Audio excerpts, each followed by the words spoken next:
هاي خلصوا إيلين وجنان وكتبت الرسمة. اسمها كتبت إلين وهاي جنان.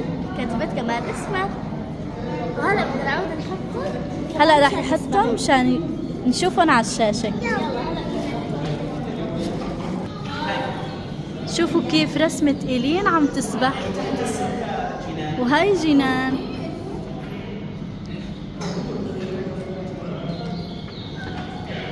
بصراحة فكرة كتير حلوة، مبدعين بصراحة كتير، والأطفال كتير يعني بينبسطوا هيك النشاط.